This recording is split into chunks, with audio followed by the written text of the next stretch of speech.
یو دردونکی خبر ښکلې ماشومه زینب چې 9 کاله عمر لري د زیاتي نه پس ظالمانو ووژله. دا واقعه چېرته شوې ده او د زینب مور څه وایي د هغې دردونکې خبرې که اورېدل غواړئ نو دلته راسره پاتې شئ.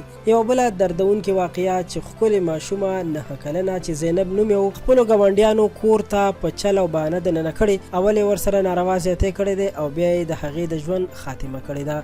د زینب مور وایي چې لور مې د سپارې سبق ویلو نه پس کور ته راغله او بیا یې ویل چې ځان ته په دکان کې د خوراک څه اخلم. هغه چې کله د کور نه بهر لاړه نو بیا ورکه شوه چې موږ ډېره وکتله او تلاش مو کو خو پیدا نه شوه. زموږ د ګاونډیانو دغه کور چې بند و چې کله دغه ښځه راغله ور یې کولاو کو نو موږ ترې تپوس وکړو خو دوی منکر شول چې زینب دلته نشته. خو چې کله دروازه خلاصه شوه د کور په میدان کې د زینب د خپو چپړې پیزار پروت و. داسې معلومېده لکه زینب چې په زوره باندې دې کور ته دننه کړې شوي او بیا په زوره باندې کوټې ته دننه کړې شوي او بیا ورپسې د ښځې ور هم بند کړی او هغه په کور کې حصاره کړې وه. دننه ورسره 2 هلکانو چې د هغوی نومونه بابر او عدنان دي هغوی ورسره ناروا زیاتی کړی او بیا یې وژلې وه. د دوی کورنۍ وایي چې کله موږ په کوټو کې وکتل نو د زینب مړی د یو بیډ د لاندې نه پیدا شو. پولیسو ته مو اطلاع ورکړه هغوی هم راورسېدل.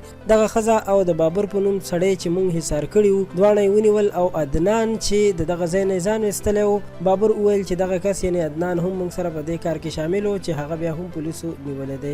پولیسو خو دغه مجرمان ونیول خو دوی ته به اوس سزا څوک ورکوي. د افسوس خبره ده د دې واقعاتو زیاتېدو لویه وجه همدا ده چې داسې مجرمانو ته سزا نه ورکول کیږي. کاش که یو څو کسان داسې په چوکونو کې راځوړند شي نو خلک به ترې عبرت واخلي. د پښتو پوسټ چینل مینوالو دا ویډیو تر همدې ځایه وه. پښتو پوسټ چینل خامخا سبسکرایب کړئ. ډېره مننه.